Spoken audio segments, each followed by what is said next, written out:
Well, on this episode, I was originally going to do 4, but instead, I'm going to do 5 for all of you. So, the reason is, like I mentioned before on previous episodes, I was able to see parts of Stardom's Flashing Champions, which was their latest event that took place on Saturday, and I fell asleep right during the Goddesses of Stardom Championship.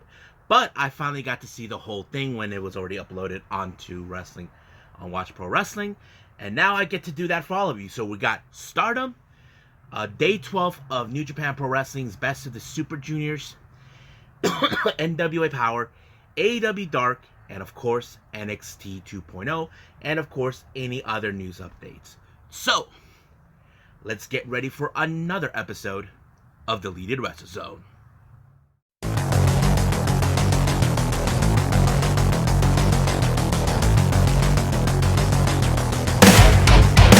Are you ready? Get up, get up! Get up, get up! Get up, get up! Get up, get up! Get up, get up! Get up, get up!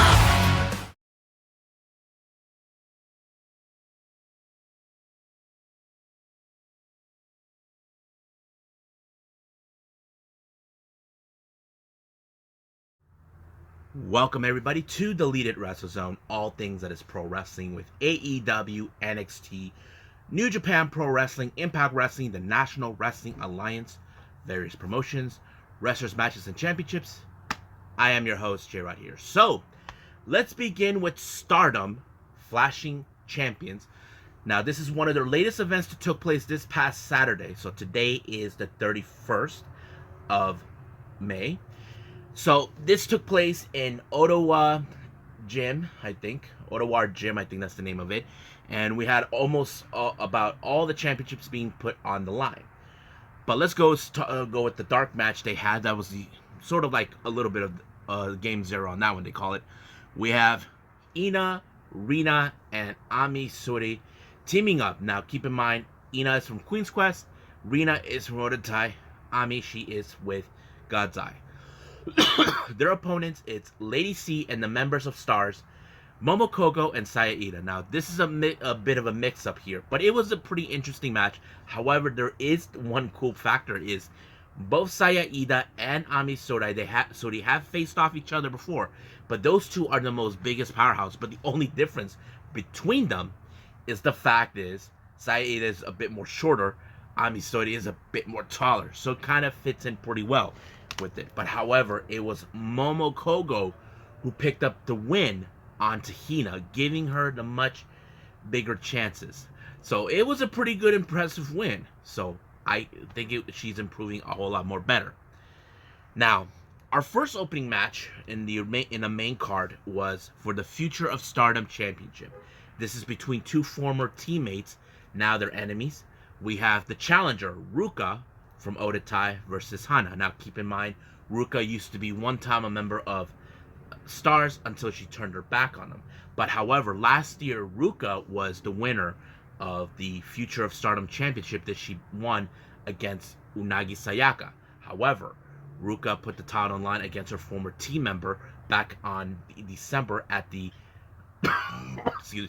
at the Dream Queensdom event on the 29th of December, where Hana finally victorious. But since then, Hana has put the title on the line against other wrestlers such as Momokogo, her sisters, Ina and Rina. I believe she also defeated Mai Sakurai. Try to remember who else she defeated. But yes, however, she also has challengers coming left and right. But however, her latest challenger is Ruka once again, who is determined to win back that title. And of course, the real question doesn't remain. Will history repeat itself again, or will Ruka finally accomplish in defeating Hana? Because Hana has always been, right now, since becoming the future champion, a very stable one. But however, Hana had the better advantage when she rolled her up. 1, 2, 3, it was over. She got pinned. And of course, during the post-match, she put out how she was grateful that this is another latest victory. But however, it does not end right there. Out of the blue, we just saw Tomoka Inaba, who is from Jazz Top Out, and she is the current Sendai Girls Junior Champion. Now, these two have crossed each other recently in New Blood 2, back in, I think it was in March, I believe, where Inaba and AOI actually teamed up, where they faced off against Hanan, and I believe her tag team partner was Saya Ida. However, that match ended up in a, how do I say? No, I don't think it was Hanan. I don't remember who she was partners with, but anyway, it ended up in a time limit draw. But Inaba and her tag team partner, they both wanted the challenge for the future belt. Of course, Ina is not afraid to challenge outsiders, as you know, because recently Stardom has opened their doors for outsiders from other promotions that challenge their fighters. So that's kind of like the good thing. So it's still unclear when that match will take place, but I wouldn't be surprised if this match will take place at New Blood 3. That's the one thing that does come into mind, but that event won't take place until July. Now, our next match. Now, this was a very interesting one. Now, this one dates back all the way to New Blood 2, back in March. Now, as you remember, Prominence member Zu Suzuki was, in fact, in a match against DDM's Mai Sakurai. But as you know, Zuzu is compelled to have a match against Julia. However, Julia has no intentions in facing Zuzu in a Stardom ring. But however, excuse me, Zuzu, on the other hand, called out anybody in the back who were willing to challenge her. And the one person who responded was the one person I believe was the last person we did not anticipate, was Waka Tsukiyama. So she put herself in a match by teaming herself with Unagi and Mina. Now, for Zuzu, she teamed up with Mochi and Akane Fujita. So that match took place. So the real question was Waka Tsukiyama getting herself killed? Well, no. I have to say, she has changed a lot. She's not that same little girl that she was, where she's always been sad and all that. But she's changed a lot, not only as a wrestler, but as a fighting spirit wrestler type, where she's taking chances to hopefully pick up the one true victory that she needs. So that was a pretty good. But the only difference now, with all three members of Cosmic Angels in there, they did not do the dance, because now they're taking this seriously, because they know Prominence are not a group they ought to take lightly. They're a group that are very aggressive, very tough, and that's exactly what happened. Now, I do know that Unagi is one of the toughest girls in the Cosmic Angels. She's like the wild card of the group. But unfortunately, when the match ended, it fell into, once again, between Zuzu and Waka. And I have to say, Waka stood her ground, but however, it was Zuzu who put her in the German suplex. 1, 2, 3, it was over. But I have to say, Waka really put up a good effort, regardless of her losing. But we are expecting her first victory. We just don't know when will that happen. Many fans have been asking for it, but we just don't know when it's going to be the right time. And there's those who believe her first victory could possibly be with Mai Sakurai. And that's another conversation for another time. Now, our next match we have, of course, is the High Speed Championship between DDM member Tekla versus Queen's Quest Azumi. Now, Tekla issued this challenge not too long ago. And of course, as you know, Tekla recently lost the CW belt back in the Fukuoka Goddesses festival against Mayu Iwatani. And as soon as Azumi won that match, she comes out and decided to challenge for that belt. And of course, Azumi took the challenge. But the real question was, is Tekla really a high speedster? We know she could do it, but I don't think she has the same kind of capability as Azumi. Azumi is the veteran of the high speed in Stardom. And I thought it was pretty great. However, it was Azumi who walked out the victor when she applied the numero uno submission armbar onto Tekla, forcing her to tap out. But of course, Tekla did state right in the post-match promo, that she'll be back for the title. But her next challenger is someone I don't know how you guys would feel, but to me, it would make sense.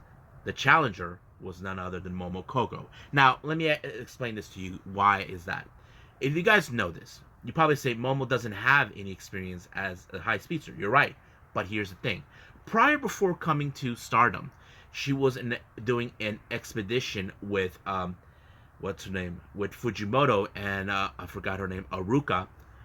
Um, Part of the Dropkickers in Ice Ribbon. She was on expedition with them in Mexico. She was learning the ways of Mexican of lucha libre down there for a couple of months with all three of them, and she has a little bit of the lucha libre traits in her wrestling craft, and I think it fits perfectly. So Momo really wants to challenge this. She even mentioned this in the post-match comments in the back, where she said that she really wants to do this because she felt that she fits perfectly with that. And I have to say, I'm willing to see how that works out. We know she has challenged for the future belt, but she came up short against her own teammate, Hunt. But can't wait to see that. Now, our next match is the CWA Undisputed World Women's Championship. Now, this belt is mostly defended against wrestlers who are outsiders. Mayu Iwatani recently won this belt against Tekla, but however, there was yet to be a challenger. However, Saki Kashima decided to set up an offer for the challenge that match. Except Saki Kashima is automatically cannot challenge. It has to be someone outside of the Japanese trade. As you guys know this. You probably say, but Suri defended that title because she faced against Japanese wrestlers. True. But, however, what you don't know, Suri is half Filipino. It fits her. She's automatically can defend it against any Japanese wrestlers, since that title was unable to be defended anywhere in the world. So, but Kashima used saying that the challenger will be none other than Fukigen Death. Now, the reason she did that was because she applied she's half alien, which kind of fits funny. But however, the match was kind of insane. But the biggest mistake was by Fukigen Death is when she applied the moonsault but missed. But however, Mayu Iwatani applied a moonsault of her own, capitalized, 1, 2, 3, good night Fukigen, and she retained the title. Now, our next match is a very interesting one. We have, this one dates back in New Blood 2 as well.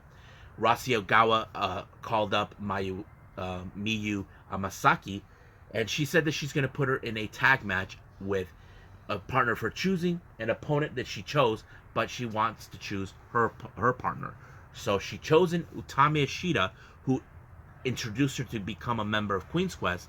So she also picked for Kairi Sane, Tam Nakano. Now, Nakano and Kairi actually call themselves the tag team, the White Knights. Now, some of you probably say, does that make her a Cosmic Angel?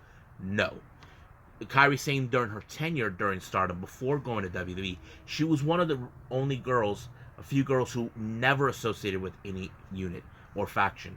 But it was a really good match. However, you can tell by this type of match that Kairi Sane can see herself when Mayu was her age.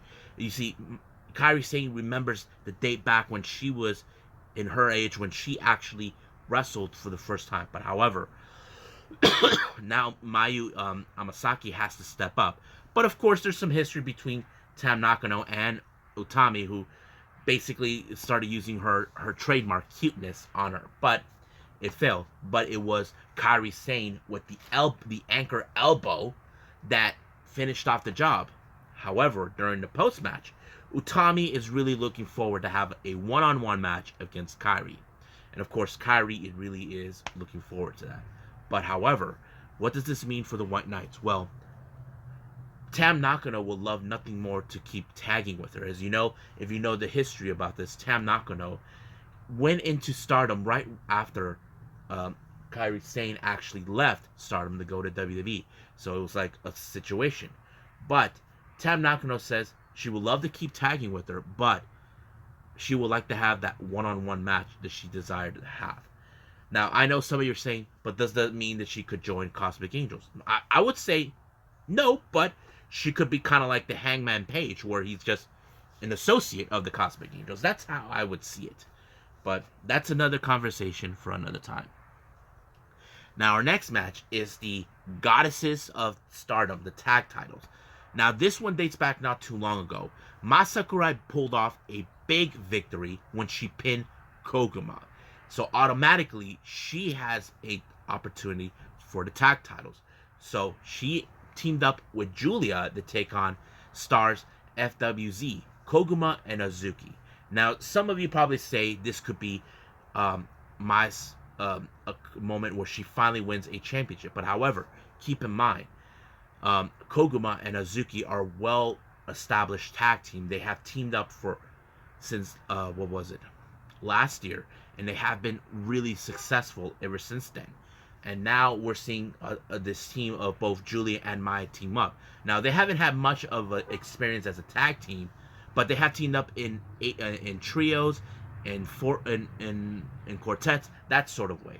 But it was a really interesting match. However, the real question is, can Koguma get out of the same pinning predicament during that time? It did. However, things would have gone their way. But Julia and Azuki, as you know, Julia likes to pick fights with anybody. Took the fight with Azuki outside the ring. While that was happening, Koguma was dealing with Mai Sakurai, and she was able to finish her off when she did a splash on her.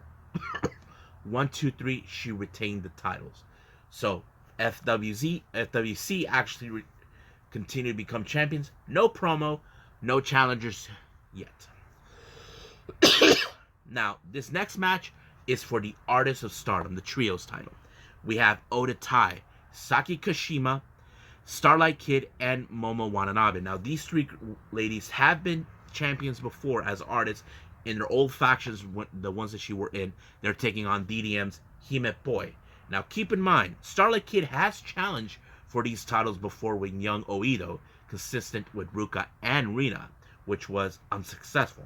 But now, she's bringing the bigger wrestlers, the ones who have more experience. And that's exactly what happened. But however, Hime Boy's true nature is to hold on to these titles to break the record. So far, they have 7 defenses so far. The last match they had, title defense, it into a draw. But they treated it like it was a victory. But however, Starlight Kid is determined to break Hime Boy once and for all. And that's exactly what took place. Now keep in mind, when Oda Tai is around, when it comes to all these three ladies, you know you got the others around. You got Natsuko Tora, Rina, Ruka, and Fukigen Death watching on. That's exactly what happened. Their involvement gave them a bit of the edge. But however, the one person who got affected with this loss was none other with Natsupoi when Kashima pinned her 1, 2, 3 new artist championships. So that kind of fits in pretty well. Now I'm going to make a pause right here about something that if you guys have noticed. This is where it gets a little interesting for me that I analyzed. Not too long ago, ever since Hime Boy were able to retain the titles during a draw against the Cosmic Angels, Tam said something that was really interesting. She's saying, "Are you guys okay?" She kind of questioned, "You guys are not the same DDM, yet you guys acting like you still won." No one won or lost in that particular draw, but they act like it. But here's the thing. This particular night, DDM lost 3 matches. Tekla lost in the High Speed Championship match. Mai Sakurai and Julia lost in the Goddesses of Stardom Championship. And of course, now the Artist Belts. So the real question is, what's going on with DDM? Why have they lost like this? I'll tell you why. If Tam Nakano is right, they haven't been the same since Sudi decided to leave DDM and form God's Eye, and Mirai followed. And I think that's the bigger question. But here's the thing about the comparison. Cosmic Angels are fully aware they're not 100% because they are still dealing with the loss, with the betrayal of Mai Sakurai. But right now, the only hope they have is to get back on track, is for Waka Tsukiyama to pick up that first victory, to light a shine for them to get back on track. But the real question does remain. Does DDM start seeing that they're not invincible like they claimed they were in the past? Because if they're not, then they're ignoring there's something wrong with them. But if they do see that, I know for a fact Starlight Kid will be making fun of them and saying, "I told you so." So that's how I see in that moment. Now moving on. Now, while everything was being shifted, if you guys have been aware, United Empire's Great-O-Khan was in fact at the event, and not to mention this, there was this thing where Stardom wrestlers and New Japan kind of talked, and Unagi and Great-O-Khan paired up. But apparently, it was more like a boyfriend girlfriend thing, where of course Unagi was seeing Great-O-Khan was cheating on her. That sort of thing. I thought it was funny. Now our next match is the Wonder of Stardom, or as we know it, the White Belt. And this particular match was already set. If you guys remember, Mirai is the winner of this year's winner of the Cinderella tournament. She issued this challenge: whoever walks out between Micah and Saya Kamitani will be the ones that she's going to challenge. And of course, Kamitani walked out as the victor. So this match was set. However, the real question does remain: will Mirai actually pull it off? Will she become the new White Belt champion? I don't know. But Kamitani has been a solid and much stable champion. She has defeated wrestlers such as Micah, Utami, who else? Natsupoi, to defend this title at any cost. And of course, but however, the only thing that Saya Kamitani has to be more worried about is the submission techniques by Mirai. And of course, but however, that did not help her. But Saya Kamitani, on the other hand, applied the Phoenix Splash and retained the title. And of course, there was a little promo going on right in the end. As you know, Mirai probably will come back for that title, because this is the same kind of thing that happened with Saya Kamitani last year when she won the Cinderella tournament. She lost to Tam Nakano the first try, but she beat her in the second try of December of 2021 at the Dreams Queensdom. So that could be a similar scenario we could see right there, but we gotta wait and see. But however, as soon as that was done, we just received a new challenger, and that's going to be Starlight Kid. Starlight Kid issued the challenge. Now, it was no secret for those who've been watching Stardom for who knows how long. You know why she's been. This is not the first time she has challenged for the White Belt. First time she tried was against Julia, where she ripped off her mask, and then the second time was when she tried to take on to Tam Nakano, failed. So it wouldn't be surprising that that's exactly what's taking place. But no date has been announced, but we soon will be seeing that. I'm assuming it's going to happen during the June 5th event. We'll find out then. Now our main event is the Red Belt, the World of Stardom. So it's between Risa Sera and Sudi. Now, for some of you probably question, why did Sudi challenge Prominence? If you guys know this is something that came across to my lap not too long ago with a fellow YouTuber named Karen Watch Wrestling. She mentioned something about Risa Sera and Sudi, about their history. If you know this or not, Sudi once challenged Risa Sera for her title when they were in Ice Ribbon, and Risa Sera was the victor. Now think about it. This is more like a revenge match for that particular loss. But of course, Risa Sera was look forward to this match to take that title, like basically trying to prove she's still above her, like more seniority from her, and that's what exactly. But however, this match was a much brutal match. Of course, Risa Sera brought her kendo stick. It helped, whacked her right in the head. I'm like, damn.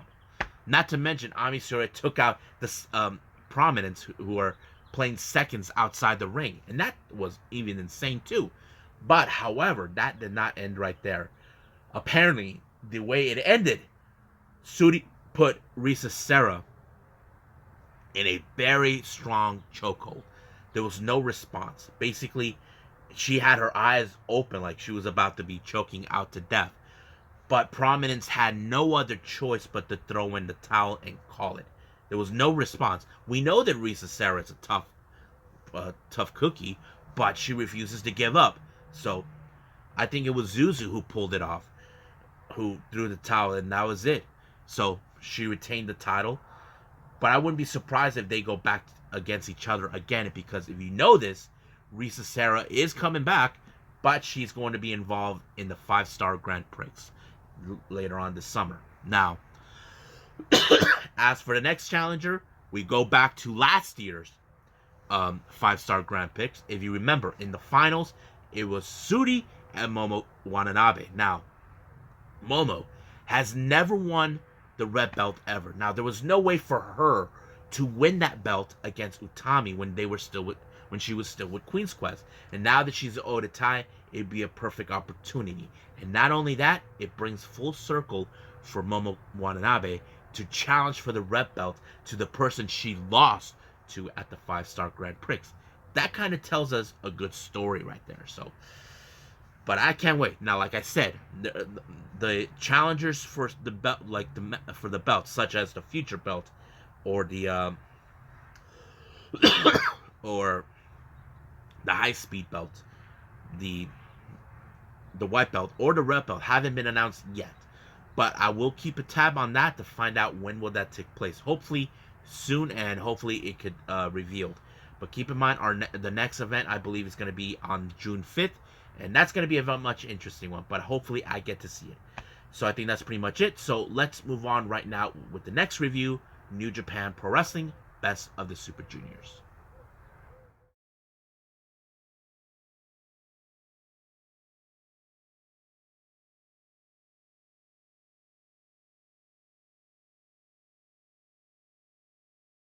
Okay, so let's talk about New Japan Pro Wrestling with Best of the Super Juniors 29, Day 12. Now, here's the kicker. This is where we find out who wins Block A and Block B. Now, keep in mind, whoever wins these blocks will be heading to the Friday show for the finals to determine who will be this year's Best of the Super Juniors. Now, let's get to the matches. We start out with Block B with Doiki versus Master Wato. Now, as you know, Doiki hasn't had a good successful. He did have some pretty good matches recently, but Master Wato was also in the same predicament. But Wato actually defeated Doiki with that finisher that he normally does, giving him 2 points. And I believe right now they're both out of the tournament. So let's see what we got for the point system. Doiki has 6 points, so that means he has 3 wins and 4 losses. So that's how he finished his tournament. So he's completely out. Same thing with Master Wato, but he only has 8 points. He hasn't reached beyond 11 points at the best. So basically, he's out. Now we got Block A. We got Kanemaru taking on Taguchi. So as you know, these two guys are familiarized with each other in the past. They have fought each other for the tag titles in the past. But however, none of the usual tricks with Taguchi worked onto Kanemaru, so he was able to put him on the pinfall.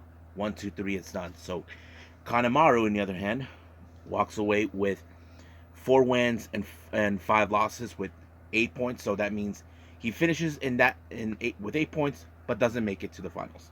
As for Taguchi, he has about 3 wins and 6 losses with 6 points. So that means he doesn't make it. So he's out as well. Now we got Block B again. El Lindaman versus Bushi. So this is a very interesting development. So El Lindaman, who we know he's a fantastic wrestler, not to mention the G-Rex champion. Bushi walked out, defeated him by the X Factor, and that is it. He won. So Bushi finishes with, of course, with 8 points. That means he's also out, but that's how he flows. As for El Lindaman, he finished at the same points, 8. So he doesn't have enough points, so both men are out. Now back to Block A, we have Alex Zane versus Clark Connors. This was a very unique match. So Clark Connors defeated Alex Zane with the trophy, and the kill trophy, and that's it. So he finishes with 8 points, with 4 wins and 5 losses. As for Alex Zane, he finishes with 4 wins and 5 losses, so that means he has 8 points, but they don't make it all the way to the finals either, so they're out as well. Now we got TJP and Wheeler Yuta in Block B. Now keep in mind, Wheeler Yuta is a great wrestler. TJP has used ways to try to dismantle Yuta, but it did not work. but Yuta was able to defeat him by applying the seatbelt. So he won by that. So he finishes with, of course, the points with 5 wins and 4 losses. So that means he has 10 points. He did not reach the goal, but that's how he finishes. As for TJP, he only has 8 points with 4 wins and 5 losses. So he did not make it, so that's how he finishes. Now back to Block A. Now this is a rivalry we all seen and tried many times over. Now, last year, if you guys remember, Yo defeated Sho that catapulted him to get to the finals.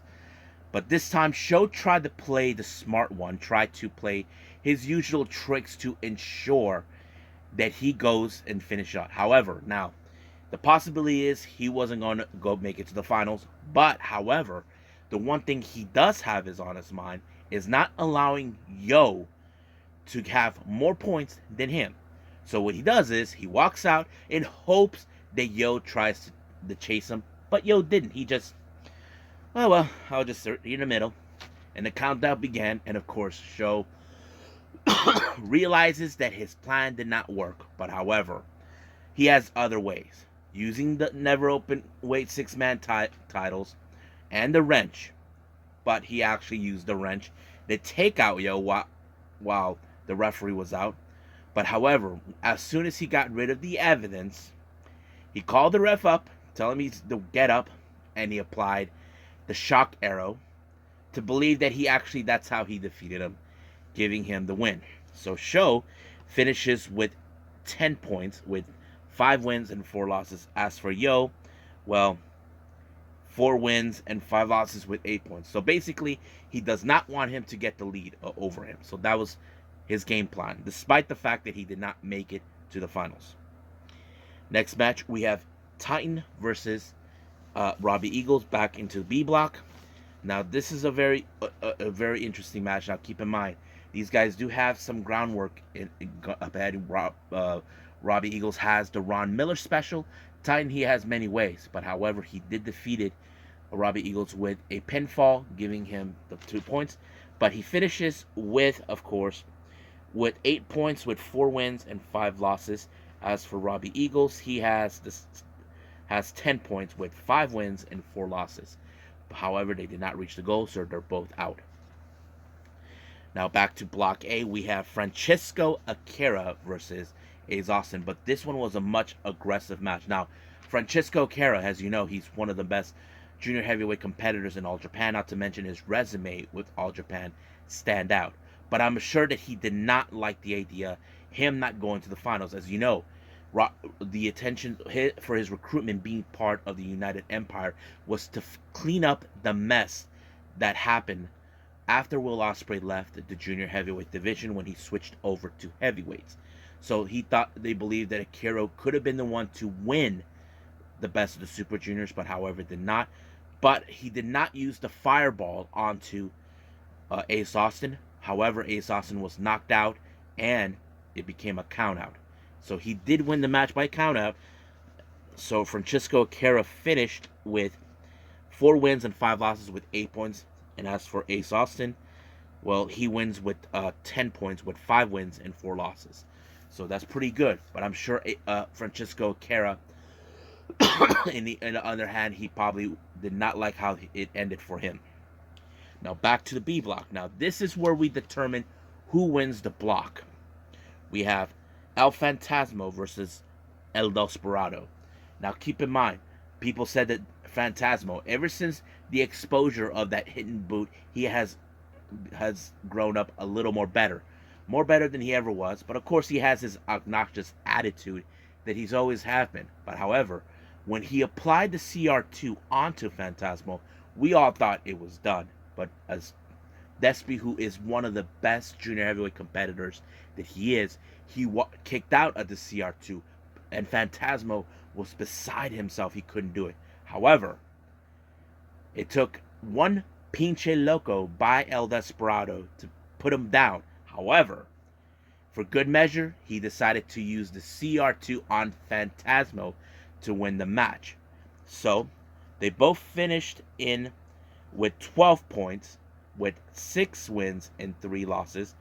And as for Desperado, he had the same predicament. However, because he won this match, he wins the B block. However, Desperado decided he's not going to the back. He's going to stick around and see who's going to win the A block. Is it going to be Hiromu Takahashi, our resident time bomb, or the Bone Soldier, Taiji Shimori? But however, here's the kicker. Desperado doesn't care who walks out, but there's a reason to that. If Hiromu wins, this is shades of what happened in 2020, 2 years ago. In the finals, it was El Desperado versus Hiromu. Hiromu won that one. But if Taiji Shimori wins, then we get to see a somewhat of a rematch after El Desperado lost the IWGP Junior Heavyweight title to Taiji Shimori. But however, this is one of the most toughest matches that I've ever seen. As you know, these two men are determined to make it to the finals, to face Despy. However, it was Hiromu who walked away with the victory. And of course, this was how it is. Hiromu, on the other hand, walked away with 12 points, with 6 wins and 3 losses. As for Taiji Shimori, he has the same thing, but however, because he won the match, he advances to the finals. But now we get to see the shades of 2020. Despy and Hiromu once again. So this is going to be a much interesting event. So we will see that on the 5th of June. I can't wait to see who walks out for this year's Best of Super Juniors. So whoever wins will challenge for the IWGP Junior Heavyweight Championship. So I think we're done right now for today. So there won't be until the 5th of the June 4th, I believe, or June 5th, one of the two. But right now, I believe it's time for some news updates and take a break so we can move on later with NWA, AEW Dark, and NXT 2.0.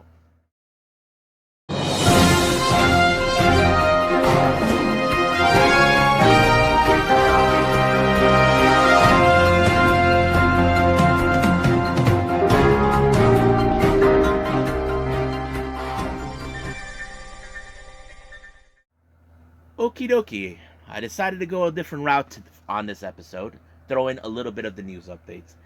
Now, if you guys remember, back in April, we were suspicious that, of course, there were going to be some cuts because WrestleMania happened.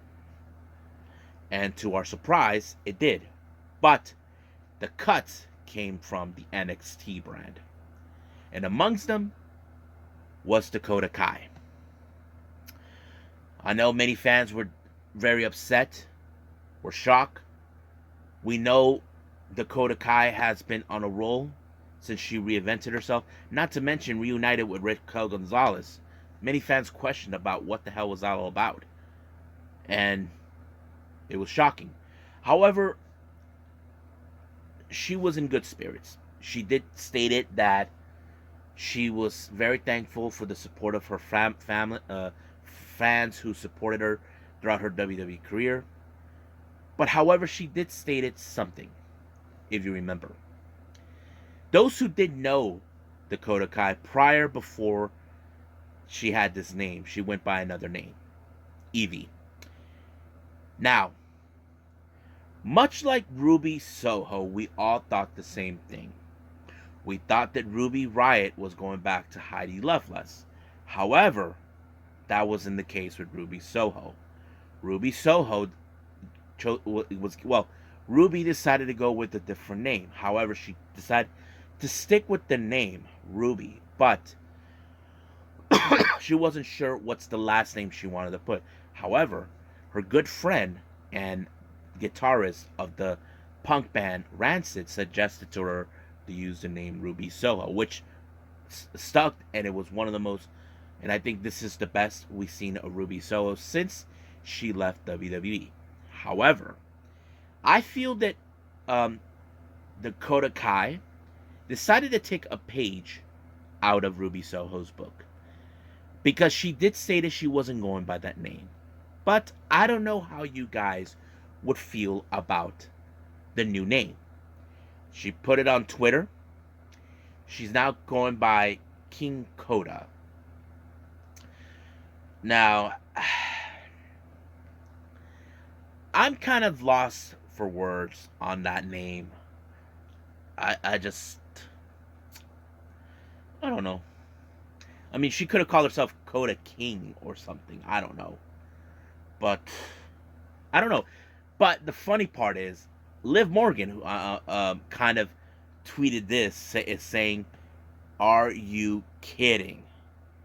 Yes, that expression. I don't know. I feel like that name is rather dull. But I don't know. I'm not gonna. I'm not gonna. You know. I'd rather shut up about that. But just let it go. Moving on. Now, if you guys saw what happened after CM Punk won the AEW World Title back at Double or Nothing, you may have seen photos, videos on Twitter. We saw an unexpected guest to congratulate Punk. Our current ROH and AAA Tag Team Champions, FTR. Now, this is where it gets very interesting. Wrestling Inc. reports that CM Punk reacted by the rumors that they should go for the trios titles. Now, now, if you guys don't know what I'm referring to, let me explain. There has been talk within AEW by various sources that Tony Khan has been thinking about this to bring out these trios titles. Now, some of you could say AEW doesn't need a trios title, but there's a purpose to that. Let me explain this. Much like I've seen in New Japan, Ring of Honor, AAA, Stardom, the trios titles play a much important role, as well as the other titles. The role that the trios titles are for is who is the strongest faction. Now, I've seen that already in Stardom with the Cosmic Angels and DDM. And I believe the current trios champions in AAA is La Empresa, Puma King, DMT Azul, and what's his name? El Rudo himself, I think. Yeah, that's his name. But Sam Adonis. And it kind of tells us that's why. So basically, this is more about like which faction could it. And there's fans out there that are saying that Punk and FTR should form a somewhat of a faction. And to me, I feel that's the right idea I have. I mean, you look at it this way. You look at CM Punk. He's the best in the world. You look at FTR. They are the best tag team in the world. They're currently tag team champions of two different titles, the AAA and the Ring of Honor. It would make absolute sense. So I wouldn't mind the idea. So if I was CM Punk, why the hell not? So we'll see what happens. Now, our last update comes in is, of course, Matt Cardona. Now, if you may have heard already, Matt Cardona has injured himself. He torn a bicep during an event with GCW. It requires him surgery.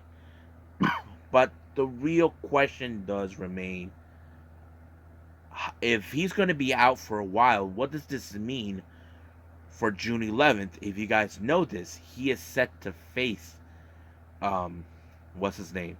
Nick Aldis for the NWA World Heavyweight Championship. Does that mean that he has to vacate that title? Because you know how that is.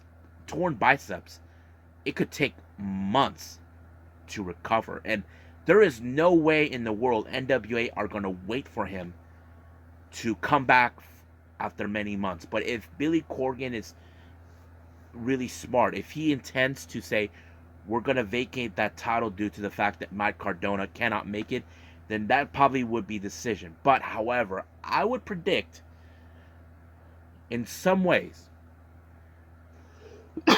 we will have that title match, but however, who will be the opponent? In the back of my mind, I would say it would be Trevor Murdoch. That's what I would think. But I don't know. We don't know yet. I don't know if in the special episode of NWA Powerrr will reveal that, because this was a Powerrr Trip show in Oak Grove in Kentucky. These are pre-tapes, but I'm sure they're going to edit some things out. That will tell us that he won't make it, or they might announce that in the following week of NWA Powerrr. I'm not sure about that, but we'll see what happens, what NWA would say. If he's going to be out for a long period of time, that's what I would predict. So I think that's pretty much it with the news updates. I believe it's time for NWA Powerrr.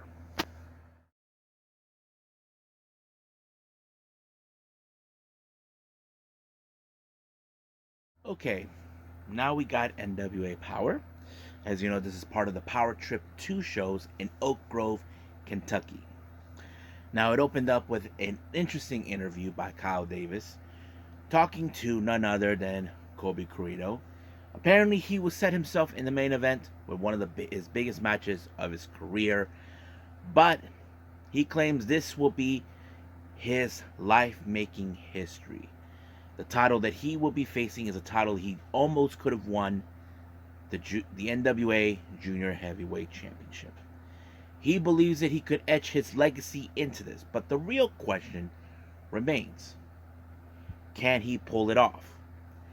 That's the obvious question. But however, I cannot speak on that. But we'll see what happens when he faces the current and reigning champion, Homicide. Now, our opening match is a couple of wrestlers I may or may not have seen. We have Eric Jackson out of LA versus Matt Vine. Now, these are well unknown wrestlers, but it's okay. NWA always brings in new talent to showcase for us fans. But it was Matt Vine who picked up the victory with the super kick, what he calls the instant classic, which fits in his persona. He was a former bodybuilder, so that kind of fits into his persona, so it makes sense. So yeah, so he picks up a very good victory. We don't know if he'll be back, but we'll see then. Now we do get another interview with Danny Deals along with the members of Il Bingan, Jeremy Pluckett, and Alex Taylor. Now, last time the Il Bingan did not have their manager, Danny Deals, due to the fact that he did not have a license to be a manager in NWA USA. However, finally he did. He even ranted on the co-director of NWA USA, Medusa. But it appears that Il Bingan has something in store. Now, I wouldn't be surprised if Pluckett and Taylor may go after the NWA World Tag Team titles. But whatever it is, it's probably going to be huge and interesting. Now, speaking of breaking news here, I mentioned this before, and since I saw NWA Powerrr, I mentioned Matt Cardona. As you may have heard, he torn a bicep during a GCW event. However, the extent of the injuries is still unclear, but however, it stated that he is going to be at Alwayz Ready on June 11th. But the obvious question remains is, what's he going to do? I mean, surely if you have a torn bicep, you cannot wrestle in that kind of condition. So it's still unclear. But I'm just spitballing here, trying to guess here what he might do. I wouldn't be surprised if he has Mike Knox face Nick Aldis to ensure that the NWA World Heavyweight Championship stays with him. That's what I would predict. But we don't know yet. But I'm sure by next week, we probably will hear what exactly is going on. But till then, we'll just wait. Now, Kyle Davis does another interview, but this time with Camille. Now, one thing that Kyle Davis is concerned is the powerhouse and the opponent for Alwayz Ready for Camille for the NWA Women's World Championship, or as they call it, the Burke. Is Camille concerned over the fact that you got a woman who is about the same height, same weight, same powerhouse? Camille, well, she's not not concerned. She can see she's almost similar as her, but she's not the Brickhouse, which is true. But of course, Camille is determined to become a one-time champion, to keep that title as long as she needs. But like I said, will she able to overcome this particular type of match? Well, we won't know until that day comes. So we'll see from there. Now, our next match is a very interesting one. We have Rhett Titus versus Tom Latimer. Now, as you know, Latimer, he is determined to get the national championship that's currently in the hands of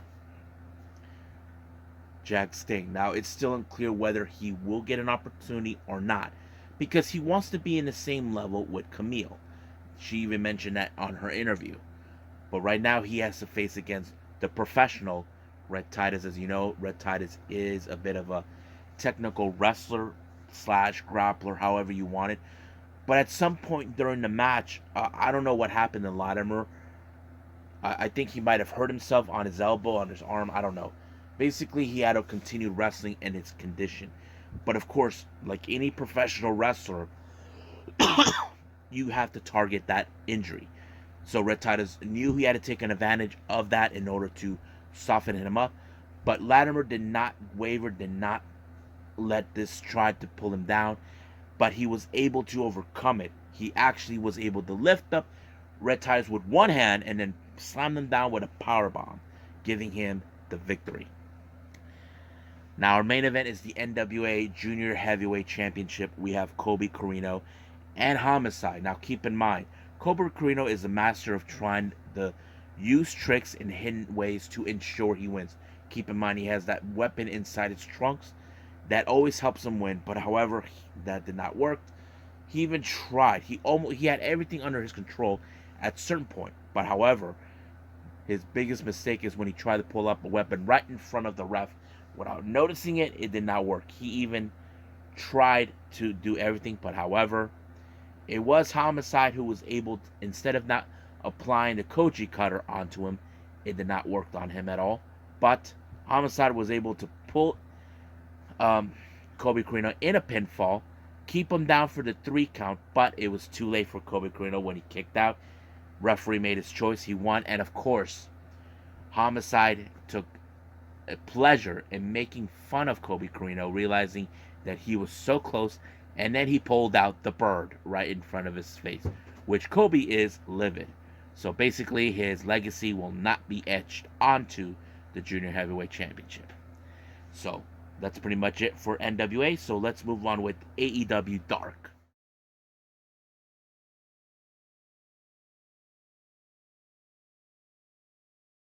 All right, AEW Dark. We have five interesting matches. The first one, we have Mercedes Martinez, our current Ring of Honor World Women's Champion, taking on Viva Van. Now, I am familiarized with Viva Van. She is an amazing wrestler. She has been well known, tearing it up all over the independents, mostly in the SoCal area. This was a good opportunity for Brooke. This is not a championship match like we normally seen, but I'm sure that Tony Khan only puts her there to keep her as the champion being well noticed. However, if Viva Van did have an opportunity to pin Mercedes, there is a possibility she may have to put the title on the line. But it did not work. However, Mercedes Martinez was able to put her in a submission by bending her back, putting her in a somewhat of a, I don't know what they call that, but Viva Van had no other choice but to tap out. Now, our next match, we have the Butcher and the Blade along with the Psychotic Bunny taking on Hunter Gray and Paul Titan. Now, I don't know who those two guys are, but however, this particular match, it showed the Butcher and the Blade tearing the whole thing up, but they were able to put away Hunter Gray, giving them the victory, and of course, a nice little victory lap for the Bunny. Next up, we got Anthony Ogogo, the Governor, taking on Carly Bravo. Now, at some point, we know that Anthony Ogogo will just play the little charade of wrestling until he finally knocks Carly Bravo down, lay out the British flag right on his face, believing that he won. And of course, 1, 2, 3 until the count, he is out. So he won by knockout, and it was over. Next up, we got Jamie Hayter versus Danica De La Rouge. So this was a much easy peasy match for Jamie Hayter. As you know, she was I'm sure she is still pissed off that she did not make it all the way through in the Owen Hart Foundation tournament and the women's side, but she can take her frustrations out of Danica, which she did, and 1, 2, 3, she is done. So she picked up a W. Now our main event, we have the Wingmen, Peter Avalon and the Hollywood Hunk, Ryan Mendez, along with a sort of an honorary member, Serpentico, taking on everybody's favorite group, the Dark Order, Evil Uno, Johnny Hungy, John Silver, and 10. So this was, as you know, these guys have been facing the Wingmen and Serpentico on several occasions. But however, things went exactly how it is. Of course, the Dark Order were the favorites to win the match, and that's always been. But it was the Dark Order that picked up the victory, all thanks but the pendulum bomb onto Serpentico that pick up the huge win. So it's going to be a lot of fun. So right now, I think that's pretty much it. What we got with AEW Dark. So I say let's finish this episode with NXT 2.0.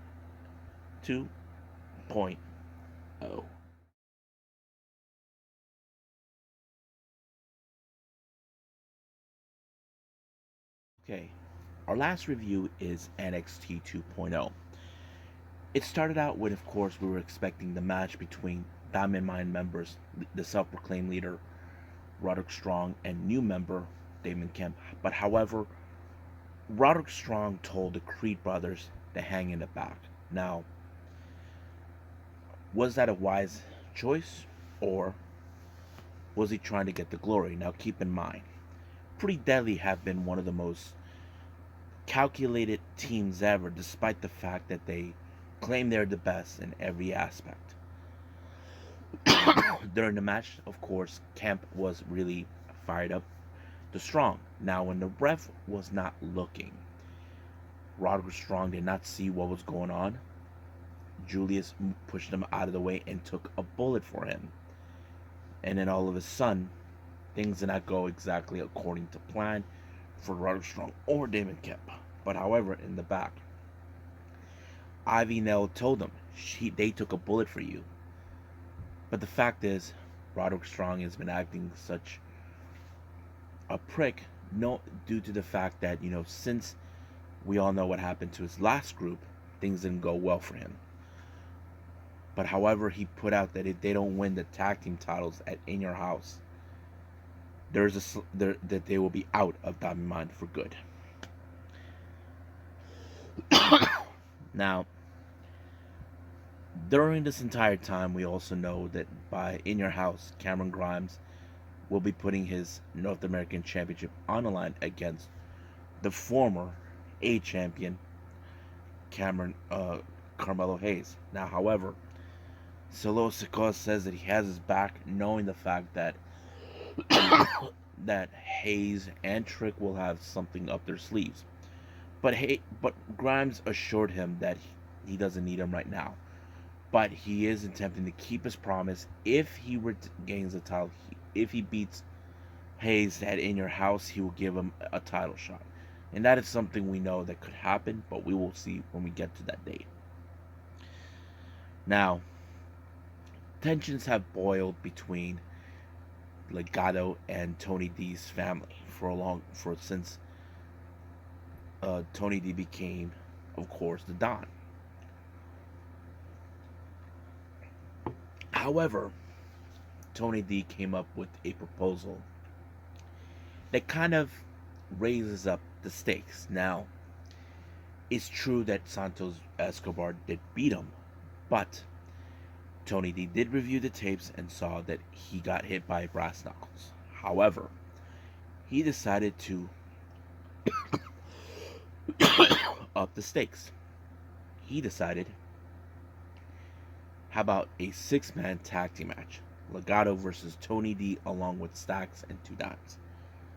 Losing family will join the winning family, basically becoming one family. That is a proposition that Santos Escobar, he knows he cannot afford. He knows this is a very high stakes, so they gladly accepted. Now, speaking of Legado, Cora Jade is set to face against Elektra Lopez. Now, Lopez has been very critical towards Cora Jade due to the fact that she doesn't believe that she belongs in NXT due to the fact. Now, however, we know that Cora Jade had gained a lot of respect for Natalya ever since she did not tap out or pinned by Natalya. And of course, that paid a lot of good dues for her. However, Elektra Lopez is not satisfied. So this match was more like Elektra Lopez is trying to show her who is the biggest and baddest in NXT 2.0. However, it was Cora Jade who walked out the victor when she did a senton bomb on her, pinning her 1-2-3, which is a huge disappointing loss. But the real question is, how would Elektra Lopez bounce from this? That's the obvious question. Now, we do see a little video package from Roxanne Perez. As you know, she is a prodigy. If you know her history, she trained under Booker T's wrestling school, Reality of Wrestling, and she's been one of the most, decorated youngest wrestlers in history. Trained by Booker at the age of 16, all this and that. And I think that's what makes her an awesome wrestler. So she's now preparing for her biggest challenge, is Tiffany Stratton in the NXT Women's Breakout Tournament. Now, she knows she has a size advantage. She's small. Tiffany Stratton is big. So that kind of... But as for Tiffany Stratton, she put out a same thing. However, it questions Roxanne, like saying, you took a bus to go to the rest. There's planes. What is wrong with you? And she thinks there's something wrong with her. The fact that she missed out on prom. She missed out on certain things. So she thinks that she doesn't belong in this type of... that she did a lot of dumb things in her life. But I do consider Roxanne as one of the most dedicated wrestlers of her age. And no one can take that away from her. But those two will face off next week to be the first winner of the NXT Women's Breakout Tournament. Now, our next match we see Wesley. Now, he did conduct an interview where he decided to finally get his hands on Zion Quinn. Zion Quinn was supposed to challenge him, but it did not go exactly his way. But Sanga told him, look, you may be small, but you at least have a big heart. Now, I don't know if he took that advice, gladly. But however, Zion Quinn, we know he's no slouch. We know he's the biggest and baddest. But the only thing that Wesley has in his arsenal is his speed. But I think this match shows the little guy does have what it takes to hang with gigantic guys like Sa and Quinn. Now, look, he may have lost against Sanga, but when it comes to him, that's a different story. But somehow, someway, Wesley was able to pick up a pinfall onto Sa and Quinn. Now, Sa and Quinn is livid. We don't know how this is going to play out in the long run. Now, once again, Joe Gacy with his propaganda, sending a clear message to Braun Breaker, talking about his family history, about his anger issues, like he thinks that it means something. However, during an interview, Braun Breaker knows that what's at stake, but however, the real question does remain: can he hold his composure? And I think that tells us, well, we just have to find out, because this is going to be one of his biggest challenges ever, because he's not playing with fists. This is the battle of psychological warfare, which is something we've seen in pro wrestling over the years. We just witnessed that in Double or Nothing between the House of Black and Death Triangle. That is something we have witnessed. Now, we do get a thing called the Women's Championship Summit. Now, as you know, Toxic Attraction is putting all their titles on the line. Mandy Rose will be facing Wendy Chu for the NXT Women's title, and as for Gigi Dolan and Jane will be facing against Katana Chance and Kaden Carter. Now, however, Toxic Attraction believes that they have been tearing it up for 8 months, which is true. But however, every time Toxic Attraction believes that they took out a team, that they're done with it. They got the message. However, it's not going to stop them.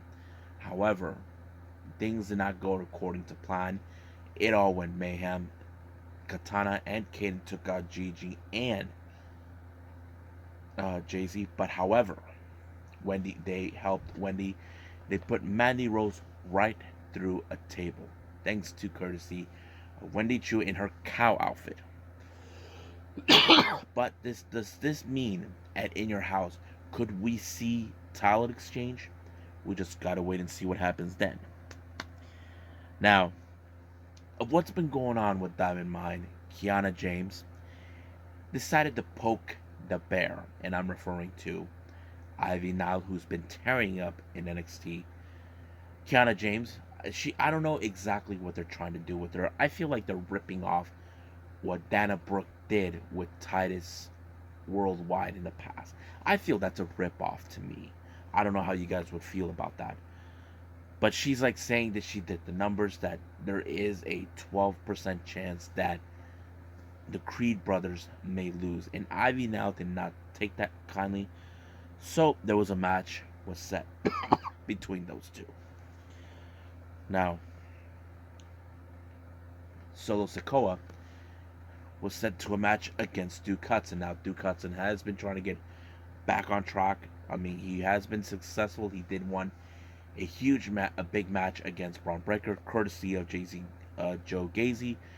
But, however, he's facing a prize Street Fighter. We're talking about Solo Sikoa. And I think this was a pretty good match. It put him to the test against a guy like Duke Hudson. But it was Solo Sikoa with the splash that gave him the victory against Duke Hudson. Now, as you guys may have heard, Thea Hale just recently graduated from high school, but what college she's going to. So basically, there was hats of every Ivy school in the country that wanted her. But I don't know exactly. I think that I like how they're throwing the story, because we've been seeing factions with women involved, and I think this is one of those times. We got, of course, Thea Hale chose Chase University, and I think this is going to be a very much interesting group from Chase University. Andre Chase is the instructor, Bodie Haywood being the prize student, and now here's the newcomer student who is going to have a higher education. I thought it was a pretty good storyline, and I think it's going to be very fun to follow. Now, our next match. Well, Grayson Waller, as you know, he's a big mouth. He thinks that Tiffany Stratton will be the real winner of the NXT Women's Breakout Tour. She thinks that Roxanne doesn't have what it takes, but however, he decided to poke the bear by saying Tiffany Stratton did the right thing in defeating Fallon without even realizing Josh Briggs was right behind him. So this match became Waller versus Briggs. I mean, Briggs had everything under control, but however, all of a sudden we see Sophia Cromwell and Robert Stone trying to get involved. Even when the distraction happened, is when Wagner caused them, got involved, but Grayson Waller was able to pick up the victory against him. But however, Wagner decided that he's going to break his hand off, but luckily for Briggs, Jensen was there to stop him because, as you know, it was Von Wagner that attacked him previously. Now, our next match, we have Ivy Now versus Kiana James. Now, this was a tough match that Ivy Now has ever been in. No one has ever able to beat her down this way before, but somehow she did. I was a bit surprised, but she was unable to put her in a submission. Somehow Kiana James was able to get out of it, but she was able to slam her down into the mat, picking up the victory. 1, 2, 3, it's over. But when we thought things were going well it was going great with the celebration of Ivy Now's victory, Pretty Deadly is trying to assure her, saying, what will you do that once that they beat the Creed brothers and once they're gone out of Diamond Mine, what she's going to do. So basically, they're trying to tell her who is her loyalty would stand. That kind of tells us. So, but luckily, the Creed brothers show up, and then they gave them an ass beating of a lifetime. Now, our next match is Cameron Grimes versus Nathan Frazier. Now, Hayes and Trick were at the commentary. The match was pretty good. However, I think it kind of put this to Cameron Grimes to the test. As you know, Nathan Frazier is almost about the same type of a wrestler as Carmelo Hayes, and I think that kind of sits better. But if he does win, there is a possibility he could chance to win a North American Championship. But however, Grimes was able to pull off the cave-in and beat Nathan Frazier. But of course, we get Hayes and Trick tried to get their hands on him, but it did not work. But we do know those two will come across at In Your House for the North American Championship, and that is a match we definitely going to be waiting for. So I think that's pretty much it, what we got with NXT. I believe it's time to call it a day. Well, I hope everybody enjoys this episode. You might have noticed the Stardom review was a lot longer. I didn't anticipate to talk that much, but it was a whole lot of stuff that took place in that day. I was so happy about it. But we cannot forget for the following episode, we have, of course, coming up AEW Dynamite. But I might throw in a couple of previous events. One will be coming from Tokyo Yoshi Pro and Pro Wrestling Noah, and I'm not sure what else I would throw in, but I'll figure that out along the way. So we'll see what happens from then on. But right now, I'll see you guys in the next DWZ time. Same DWZ channel. I must bid all of you adieu. So, goodbye. And have a nice day. Bang.